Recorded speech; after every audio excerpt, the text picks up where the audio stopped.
आसीबा तृतीय द्वितीय अध्याय विभिन्न प्रकार जो लिखिले जे कान भगवान आगे भागवतर महिमा बाता नाम कथा जिते कहते ना ये कर्ण अच्छी जदि हरि कथा न शुणिला ये कान हूँ भूमिर बिल ये मूषार हाथ कर आखि अच्छी जदि प्रभु को दर्शन न कला खाली खराब जिनस को देखला पिता माता को दर्शन चाकरी करे बड़ बाहर रही जीवा के बापा माँ को देखा दर्शन करवा सेवा करवा आखि जदि दर्शन न कला गोविंद को दर्शन न कला भागवत को गुरु को दर्शन न कला तेणु शांतिर दर्शन गुरु दर्शन यदि ये दर्शन कला ये आखि हूँ मयूर चंद्रिका देखी चंद्रिकार जो आखि भाया से आखि हाथ अच्छी जदि हाथ टिके सेवा न कला ठाकुर पाखे तुलसी दबा तुलसी गछ लगे फूल गछ लगे बापा माँ सेवा करवा गुरु गुरुजन सेवा करवा जे विपद में पड़ी सेवा करवा ये कथा हाथ सेवा न करी छुरी धरला बंदूक धरला मद बोतल धरला झाड़ू धरला बाड़ी धरी अत्याचार कला शाशु शशुर स्वामी बाप बहु एम से भाव में अत्याचार हाथ कला ये हाथ हस्ते हाथ मुह ये श्मशान अस्थि मना पर तो हाड़टा था पुड़ी वाला खाई मांस वाला हाड़ से आत्म से पाद पाद अच्छी जदि मंदिर न गला विष्णु भक्त को वैष्णव को न देखला मंदिर जाई भगवान को इष्ट को मूर्ति को न दर्शन कला जो सत्संग होछि हरिनाम होछि सेठी जदि पाद न गला ये पाद के कौन जानती दंडायमान वृक्ष छेड़ा से वृक्ष सहित समान वर्णना कले तत्परे आज देवर्षि नारद कौन ना सृष्टि कले ब्रह्मा आज सृष्टि जिते ब्रह्मांड को सृष्टि गले विराट पुरुष सेपटे कौन करुचंती ना विराट पुरुष जिते सृष्टि ब्रह्मा कहते जे केमिति प्रभु सृष्टि है ना प्रथम नारायण अनंत शଯ୍या शोते विराट पुरुष नाभि कमर मत सृष्टि कले मु सृष्टि हेली तापर महतत्व महतत्व पर अहंकार सृष्टि है अहंकार सृष्टि हो गला परे तत्पर कौन कले से कहते मु चारि जे जुग सत्य त्रेतया द्वापर कली चारि जुग सत्य जुग होउची 17,28,000 त्रेतया जुग होउची 12,96,000 जाओ तापर आसला द्वापर होउची 8,64,000 कली होउची 4,32,000 वर्ष चार जुग तैयारी कले तत्परे कौन करुचंती ये चार जुग पर कौन कले ना ब्रह्मा तांकर शरीर चारोटी पुत्र सृष्टि कले सनक सनद सनातन आ सनत कुमार ये चार सृष्टि करी गले संसार करिवो सृष्टि केमिति हो ये कहले काहे के माया रे पड़िबा ये चारि जण से परमात्मा को डाकी गला से सृष्टि हेलानी तत्पर स्वयं ब्रह्मा कौन करुचंती निज देहरु 7 ऋषि को 10 जन को सृष्टि कले ए जो सप्तर्षि भृगु अंगिरा जो अंगिरस क्रतु ए जो कथा रहिचंती ये 7 सप्त ऋषि तत सहित भृगु नारद दक्ष सप्त ऋषि 10 को सृष्टि कले आउ तापरे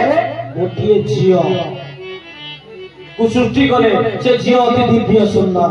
सुंदरी तेणु देखिदेला ब्रह्मा जी कौन करुचंती से झी प्रति आकृष्ट है आज ये 10 पुओ कले बाबा ये अन्याय घोर अन्याय करुचंती जेते बेले घोर अन्याय करुचंती एपटे कौन कले ना स्वयं आज कहले बापा पुओ माने आज बापा को जेते आंगुली देखले भूल करूछ मते विरोध कले लाज लागिया बोले देह रखिबी ब्रह्मा निज देह को गोपन कले कुछ टीका अंधार भीतर रही कुछ टीका आले किंतु सृष्टि आउ आला शेष रे कोन करे बहुत दिन रहिला परे निजे कुछ भाव रे आसी कोन निज शरीर को दी भाग कले गुटे पुरुष गुटे नारी गुटे कोन से नारी होची मनु आउ सतरूपा। मनु कहले आम समस्त मानवंकर बापा जे मनुष्य सृष्टि होइचंती से मनु ब्रह्मा ताक देह को दी भाग कले गोटे नारी और पुरुष मनु सतरूपा। तेणु मनु सतरूपा पाखरे 5 जन संतान दात हेले। ये 5 संतान किए उतानपाद प्रियव्रत आउ के आकुति देवहूति प्रसूति। तेणु जो जे आकुति रुचि विप्र रुचि ब्राह्मण को देले तापर देवहूति को देले कर्दम ऋषि आउ कौन होचंती प्रसूति को देले दक्ष सृष्टि करिवे। तेणु आउ कौन रहिले ए जो सृष्टि कार्य आरंभ होला। तेणु सूर्य जेते आरंभ होला एपटे कौन होचंती ना उतानपाद पाखरु जे सृष्टि हेले 2 जन पुत्र गोटे उत्तम आउ जने होचंती ध्रुव। ए जो कथा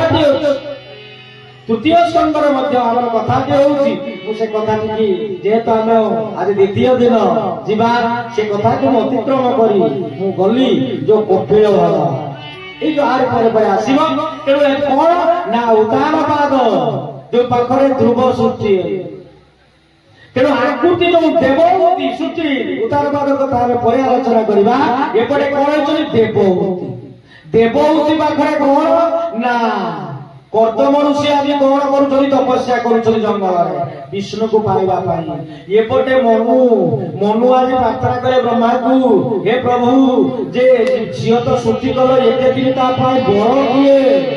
कोठी तार बर आमे जमी कन्या झियो को देखुए तार बर विवाह करिया पाई आर बर को ए कथा चिंता करी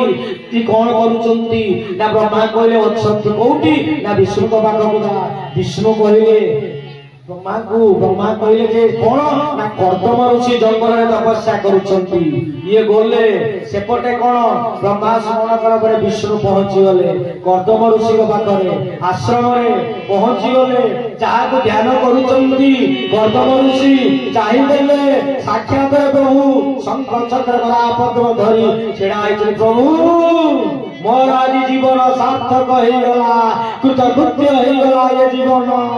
ए कथा चिंता करी कहले प्रभु आसीछन मो मनस्कामना नाइ रे सुन तुम्हें कौन ना मनु ताको झियो को लेके आसुछंती तते विवाह करला पाई तुम्हें विवाह तू माया जे प्रभु मते माया रे कौन से माया तुमको लागिवनी मु कथा रहउची सृष्टि केमिति तैयारी हो। तेणु तुमरी पाखरु जो कन्या माने सृष्टि हेबे तांकरी पाखरु ऋषिंकर जे पाखरु सृष्टि हबो आज वंशवा सृष्टि मानव सृष्टि हेबे ए कथा कहि तुमर ए पर्यंत संन्यास नबार समय आसीनी तुमे गृहस्थाश्रम रे रह ये संसार को वर्जित कर शेष में जाओ तथास्तु कोई चली गले आज आसीगले मनु सतरूपा झियो को लेकी देवहूति को पहुंची गले आज जिते शुणिले खुशी हो गले अहो भाग्य आज कर्दम ऋषि कौन भाग्य राजा आसी मोर आश्रम कुड़िया को आज भाग्य झियो को देले गंधर्व मते विवाह करी किछि सखी मान को देवहूति कर चली गले आज मनु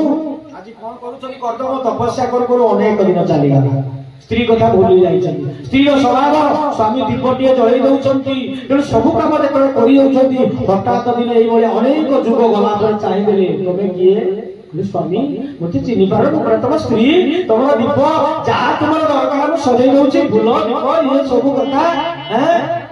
तेणु सो कहियो हो भूली जाइछि तापरे कौन होचंती सेई तापरे मां आज कौन होचंती ना स्नान करिया पाई जो तार भक्ति रे खुशी हेई स्वामी आज कहले मार मारो मु खुशी तार भक्ति रे प्रीति रे मु खुशी की बर मारू तुमा ना प्रभु स्वामी जदी दब मोर कोरे किछि संतान दे दरकार कहले तथास्तु एई समय मां जी जे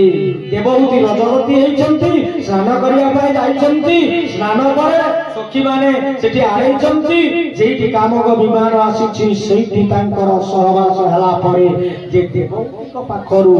तो जे कोन 9टी झिया जन्म है ये 9टी झिया को देले काडू ना 7 जो ऋषि बा 9 जण ऋषि को वासे देइचंती जे तापरे कोन कदम गले मु ये माया रे पड़ी कोन गली ये माया रे पड़ी ये संसार पिला मु भगवान को राखिया परा मु आ रहिबिनी देवहूति गले तू तोर छुआ गले ना स्वामी ये झियो माने को विवाह करिवनी मु कोन करिवनी मु कोन करिवि तुम विवाह करि दियो तेनु विवाह आज कोन विवाह करि साला परे कहले प्रभु जे स्वामी जे मोर घरे कारण बर दैथिले भगवान कहले मु तोरी पुत्र रूप रे आसीबी तेनु ए कथा कहैचंती ना स्वामी मोर गोटिए झियो तो सब चाली गले मु चलिबे कोठी मो गर्भरे गोटिए पुत्रटिए सृष्टि कर